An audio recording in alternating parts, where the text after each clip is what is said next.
our 2015 Valedictorian, Bethany Reeves.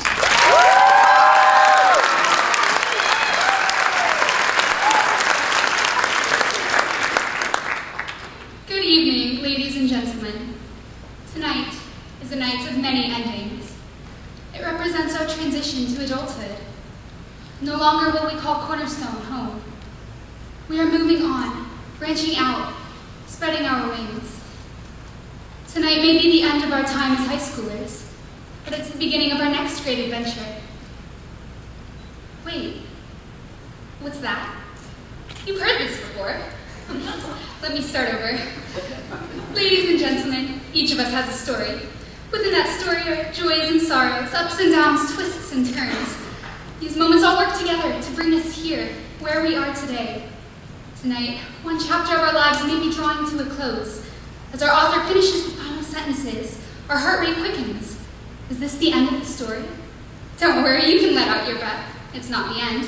There's a new chapter coming. It's kind of scary. What's going to happen? All of our hopes and fears may be waiting for us, just a few pen strokes away. What? Not again. This is too cliche. Well, let me try a different analogy. Tonight, we are all ships in a harbor. We've been fitted with the best equipment. We're ready for the voyage. But until we move, we're going to stay put, anchored safe near the dock. It takes courage to set out on our journey. What may we encounter? Vicious tempests, terrible creatures, dreaded pirates. But if we never weigh anchor, we may spend the remainder of our lives sitting in the harbor, wasting our potential. What choice do we have? We must sally forth boldly, doing the things that others only dream of. Oh, that's another one, isn't it? Wait, you want to hear my story? Yeah! Well, if you insist. My story begins in the middle of a hot Sacramento summer. I was born into a Christian home with Christian parents, the first of a long line of daughters. It would be easy to look back on my childhood, full of storybooks and make-believe, and to forget all the bad parts. Growing up, I memorized the books of the Bible and the 10 Commandments. I could recite John 3:16. I knew all the right answers in Sunday school. I asked Jesus into my heart when I was really little, and from then on, I was good to go. I had my problems, but hopefully you wouldn't notice. I was ornery with my mom, but only at home. Yeah, I did call my sisters names, but I'd hurry to say sorry before they could tattletale. Around everyone else, I was good. The perfect little girl who always said please and thank you. At least, that's what I was going for. I wanted people to see the best of me. Occasionally, I'd get out of line. I got a few detentions in elementary school, but I always showed that I was sorry. I really did love to learn, but that translated over to me raising my hand to answer every question. I wanted to get attention and praise. When I was in 5th grade, my Sunday school teacher wanted to talk to me after class. I was curious, but not nervous. Where should I be? She asked me if I knew what the word complacence meant. I shook my head. She got me a dictionary, and I looked it up. It meant to be satisfied with yourself. She asked me if I was complacent. I wasn't sure what she was aiming at. She told me that to her, it seemed like I tried to look good on the outside, but that my heart wasn't in the right place. My face grew red. She didn't think I was perfect. She thought that I had a problem. It was not what I had expected to hear. She had blown my cover. I didn't realize the truth of that conversation all at once. It came, little by little, through the teaching of many others that God placed in my life. I knew what justification by faith was. Faith plus nothing. I'd heard it all.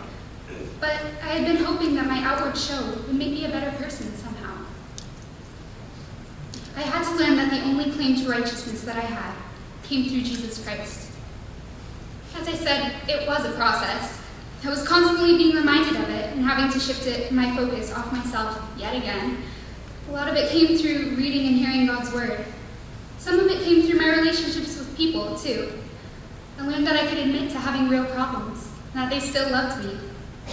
But even more than that, God, who knows my deepest sins, still loves me. He won't just abandon me after committing one sin too many. He is faithful when I am faithless. I've been blessed far more than I deserve. God has given me a strong family to support me. Without them, there is no way I would be here today. God has used my friendships to bring me closer to Him. Also, I've been surrounded by countless adults who have been examples and mentors to me. I thank God for your love and patience. God gives us all different kinds of talents. It's true, mine do tend towards the academic realm, but it would be wrong to think that I'm any more gifted than my classmates. If you're having trouble with your derivatives, talk to Alex. If you're feeling a little down, Megan will cheer you up in no time. If you want to discuss video game worlds, why, it's your man. Kayla knows how to fix you up if you're not feeling well. Becca is one of the best soccer players I know. Quentin comes up with profound statements out of the blue. If you need encouragement, Bree knows just what to say. If you want a good conversation, Bill has an opinion on almost everything. Jessie is a constant source of great piano music, and Tiffany never fails to liven up the room with her somewhat delayed laughter.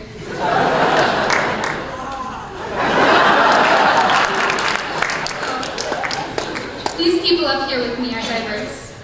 No two of us are alike. We have some brilliant musicians. We have some star athletes. We have some world-class nerds.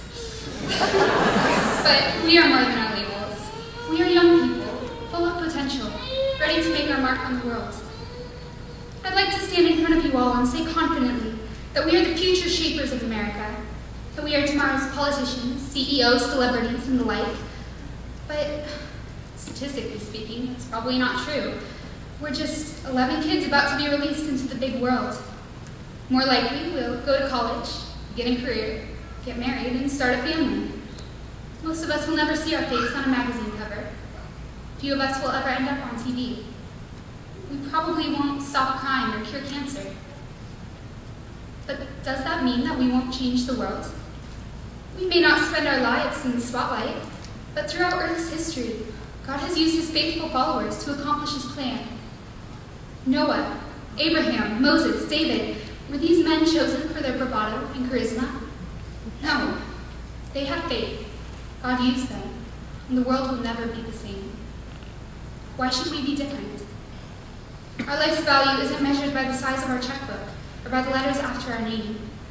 If we honor God, everything we do has value. Whether it's filing taxes or folding laundry, it will be important if we do it for God.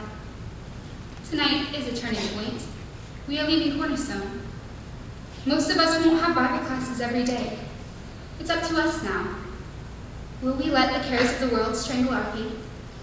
Or will we stay rooted in the truth? Our time at Cornerstone has been our training. We have been instructed and equipped with what we need to combat the enemy. Now we're being set out into battle.